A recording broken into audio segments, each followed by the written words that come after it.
Assalamualaikum warahmatullahi wabarakatuh.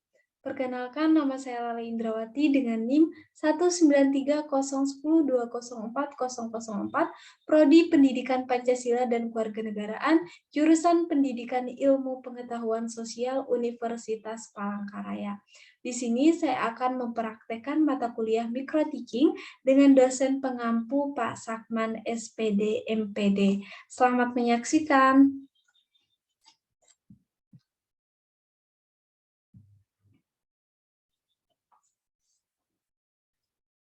Assalamualaikum warahmatullahi wabarakatuh. Kurang semangat. Assalamualaikum warahmatullahi wabarakatuh. Kalian udah sarapan? Udah? Kalau udah, jawab salam dari ibu harus dengan semangat. Satu kali lagi ya. Assalamualaikum warahmatullahi wabarakatuh. Oke, sudah semangatnya ya.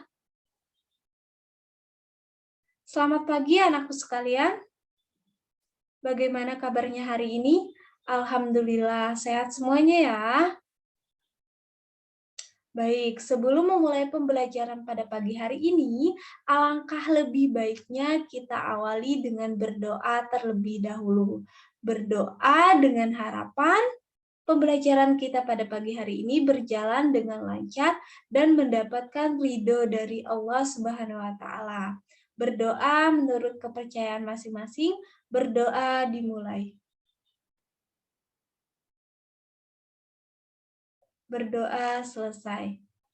Selanjutnya, Ibu akan mengabsensi kalian untuk mengecek siapa saja yang tidak hadir ke sekolah pada pagi hari ini. Siap? Yang pertama, Abdullah Teladan. Hadir? Oke, hadir ya. Antung Safa Kamila. Hadir? Oke, hadir. Muhammad Hairi. Hadir? Oke, hadir ya. Muhammad Heru Hidayat. Hadir? Hadir ya. Muhammad Abdullah Al-Hafiz. Hadir? Oke, hadir. Selvia. Hadir? Cynthia Rahairunisa. Hadir? Oke, hadir ya. Suci Andriani. Hadir? Hadir. Dan yang terakhir, Laudatul Jannah. Hadir? Oke, hadir ya. Nah, sebelumnya Ibu mau nanya nih, tadi malam siapa saja yang sudah belajar? Sudah? Oke, sip. Berarti kalian sudah siap menerima materi Ibu pada pagi hari ini. Pada pertemuan sebelumnya, ada yang masih ingat kita belajar tentang materi apa? Bab apa? Ya, benar. Kita belajar tentang perumusan dan penetapan Pancasila sebagai dasar negara dengan subtopik pembentukan BPUPKI dan perumusan dasar negara. Nah, pada kali ini kita akan belajar tentang perumusan dan pengesahan Undang-Undang Dasar Negara Republik Indonesia tahun 1945. Silahkan dibuka bukunya halaman 125 dan Ibu minta tolong buku selain Pendidikan Pancasila dan Kewarganegaraannya harap ditaruh ke lacinya masing-masing. Sudah tidak asing lagi kan dengan pembahasan perumusan dan pengesahan Undang-Undang Dasar Negara Republik Indonesia tahun 1945? Karena pembahasan ini sudah kalian pelajari sejak kelas 5 SD.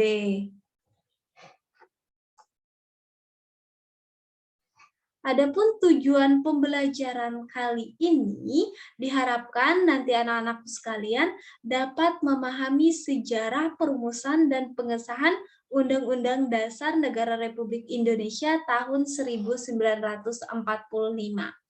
Nah, pada kali ini Ibu menggunakan metode PBL atau Problem Based Learning. Apa itu metode PBL atau Problem Based Learning? Metode PBL merupakan metode pembelajaran yang menggunakan masalah untuk memicu pembelajaran sebagai langkah awal dalam mengumpulkan dan mengintegrasikan pengetahuan baru. Metode PBL ini sendiri terdiri atas 5 langkah. Yang pertama yaitu orientasi, yang kedua pengorganisasian, yang ketiga pengembangan dan penyajian, yang keempat pembimbingan secara berkelompok, serta yang terakhir yaitu analisis dan evaluasi.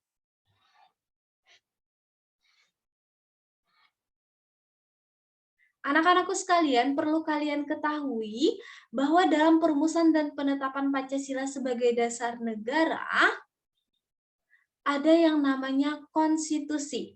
Konstitusi ini dibagi menjadi 2 bagian, yaitu konstitusi tertulis dan konstitusi tidak tertulis. Ada yang tahu apa itu konstitusi tertulis dan konstitusi tidak tertulis? Ya, Suci, silahkan. Betul sekali apa yang dikatakan oleh teman kalian tadi, bahwa konstitusi tertulis adalah aturan pokok dasar negara dan tata negara yang mengatur kehidupan suatu bangsa di dalam lingkup satu negara. Sedangkan konstitusi tidak tertulis bisa juga kita sebut dengan konvensi. Apa itu konvensi, Hafiz? Ya, betul apa yang dikatakan oleh Hafiz. Baik, Ibu akan memperjelas apa yang dikatakan oleh Hafiz tadi, bahwa konvensi adalah kebiasaan ketatanegaraan yang sering timbul atau muncul di dalam suatu negara. Contohnya, pidato Presiden pada tanggal 17 Agustus bertepatan dengan Hari Proklamasi Kemerdekaan Negara Indonesia. Di dalam negara yang menganut paham demokrasi, Undang-Undang Dasar mempunyai fungsi dan tujuan yang khas, yaitu membatasi kekuasaan pemerintahan agar penyelenggaraan kekuasaan tidak berjalan dengan sewenang-wenang.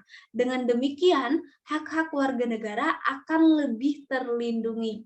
Undang-Undang Dasar Negara Republik Indonesia tahun 1945 ditetapkan oleh PPKI atau apa? Habis? Atau Panitia Penyelidikan Kemerdekaan Indonesia pada hari Sabtu pada tanggal 18 Agustus 1945, 1 hari setelah Proklamasi Kemerdekaan Indonesia. Naskah UUD 1945 pertama kali dipersiapkan oleh BPUPKI. Hal itu dilakukan pada masa sidang kedua, yaitu pada tanggal 10 sampai 17 Juli 1945. Saat itu membahas tentang bentuk negara dan pemerintahan negara yang baru dibentuk. Panitia Kecil Perancang Undang-Undang Dasar Negara Republik Indonesia pada tanggal 13 Juli 1945 berhasil membahas beberapa hal dan menyepakati antara lain tentang ketentuan lambang negara dan negara kesatuan.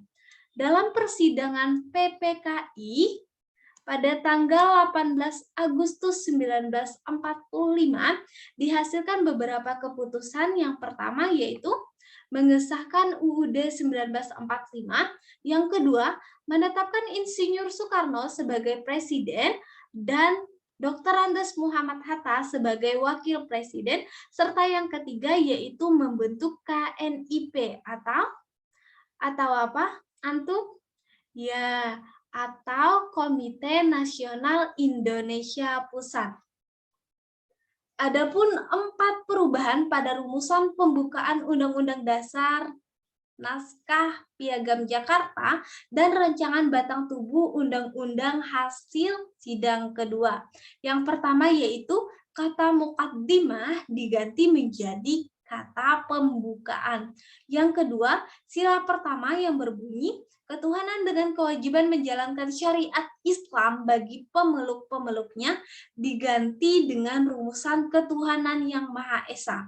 Yang ketiga yaitu perubahan pasal 6 UUD yang berbunyi Presiden ialah orang Indonesia asli yang beragama Islam menjadi Presiden ialah orang Indonesia asli. Yang keempat, pasal 28 UUD 1945, negara berdasar atas ketuhanan dengan kewajiban menjalankan syariat Islam bagi pemeluk-pemeluknya diganti menjadi pasal 29 UUD 1945 yang berbunyi negara berdasar atas ketuhanan yang Maha Esa. Selanjutnya, Ibu akan membagi kalian menjadi beberapa kelompok. Satu kelompok terdiri atas 3 orang. Dengarkan baik-baik, kalau perlu kalian catat. Jangan sampai nanti ada yang nanya, Bu, saya kelompok berapa? Jangan sampai ya. Untuk kelompok 1 ada Abdullah Teladan, Muhammad Hairi, dan Muhammad Abdullah Al-Hafiz. Untuk kelompok 2 ada Antung Safa Kamila, Sintiara Hairunisa, dan Raudatul Jannah. Dan kelompok yang terakhir, yaitu kelompok 3, ada Selvia, Suci Andriani, dan Muhammad Heru Hidayat. Adapun tugas dari kelompok 1, 2, dan 3, yaitu analisislah mengapa harus ada 4 perubahan pada rumusan pembukaan UUD Naskah Piagam Jakarta dan rancangan batang tubuh UUD hasil sidang kedua. Adapun perubahannya yaitu yang pertama, kata mukaddimah diganti menjadi kata pembukaan. Yang kedua, sila pertama yaitu ketuhanan dengan kewajiban menjalankan syariat Islam bagi pemeluk-pemeluknya diganti dengan rumusan ketuhanan yang Maha Esa. Yang ketiga, perubahan pasal 6 UUD yang berbunyi Presiden ialah orang Indonesia asli yang beragama Islam diganti menjadi Presiden ialah orang Indonesia asli.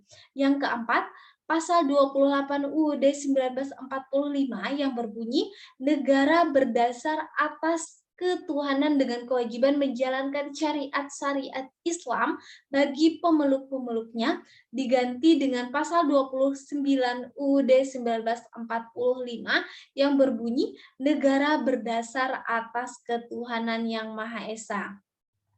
Ibu harap semua anggota kelompok terlibat dalam pengerjaan tugas yang Ibu berikan dan paham akan makna dari tugas yang Ibu berikan. Ibu kasih waktu 15 menit, cukup untuk pengerjaannya? Kelompok 1, cukup? Kelompok 2? Kelompok 3? Oke, cukup ya. Setelah itu, nanti Ibu akan memanggil salah satu dari kelompok untuk maju ke depan sebagai perwakilan dalam mempresentasikan hasil diskusinya. Sampai di sini, sudah paham? Ada yang ditanyakan?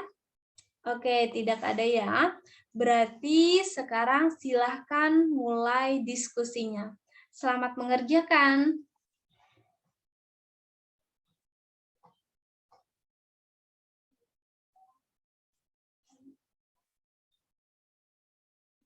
Oke, sudah 15 menit ya.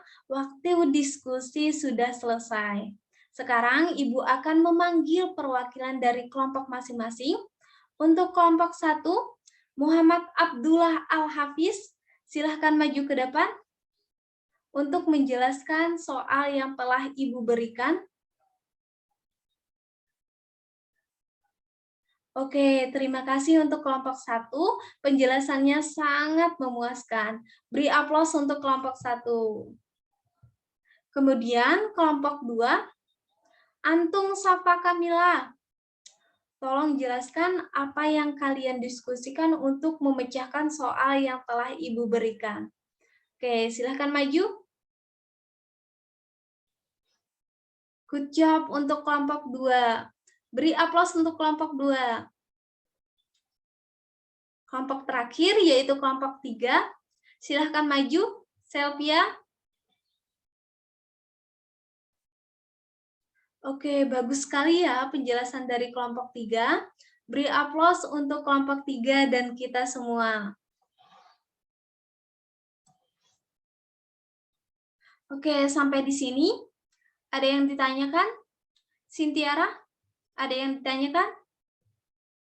Hafiz? Ada? Oke, tidak ada ya. Baik, Ibu harap semuanya paham. Sekarang mari kita bersama-sama memberi kesimpulan tentang materi yang kita pelajari pada pagi hari ini. Yang pertama yaitu tentang pengertian konstitusi tertulis dan konstitusi tidak tertulis. Konstitusi tertulis adalah apa, Hafiz? Ya, betul. Konstitusi tertulis adalah aturan pokok dasar negara dan tata negara yang mengatur kehidupan suatu bangsa di dalam lingkup suatu negara. Sedangkan konstitusi tidak tertulis bisa juga disebut dengan apa? Sintiara? Ya, bisa juga disebut dengan konvensi. Konvensi merupakan kebiasaan ketatanegaraan yang sering timbul atau muncul di dalam suatu negara. Yang kedua yaitu dalam persidangan PPKI pada tanggal berapa, Hairi? Ya, tanggal 18 Agustus 1945 dihasilkan beberapa keputusan sebagai berikut. Yang pertama, mengesahkan Undang-Undang Dasar 1945. Yang kedua, menetapkan presiden dan wakil presiden. Yang ketiga, yaitu membentuk KNIP atau apa? Suci? Ya, atau Komite Nasional Indonesia Pusat. Adapun kesimpulan yang ketiga, yaitu dalam beberapa sidang yang dilaksanakan menghasilkan beberapa perubahan rancangan rumusan, yaitu yang pertama, Suci. Oke, yang pertama, kata mukaddimah diganti menjadi kata pembukaan. Yang kedua, sila pertama yaitu ketuhanan dengan kewajiban menjalankan syariat-syariat Islam bagi pemeluk-pemeluknya diganti dengan rumusan ketuhanan yang Maha Esa. Yang ketiga, perubahan pasal 6 UUD yang berbunyi Presiden ialah orang Indonesia asli yang beragama Islam diganti menjadi Presiden ialah orang Indonesia asli. Yang keempat yaitu pasal 28 UUD 1945 yang berbunyi negara berdasar atas ketuhanan dengan kewajiban menjalankan syariat Islam bagi pemeluk-pemeluknya diganti menjadi pasal 29 UUD 1945 yang berbunyi negara berdasar atas ketuhanan yang Maha Esa. Sampai di sini ada yang ditanyakan? Hafiz, ada yang ditanyakan? Antum? Oke, tidak ada ya. Berarti Ibu asumsikan semuanya sudah paham.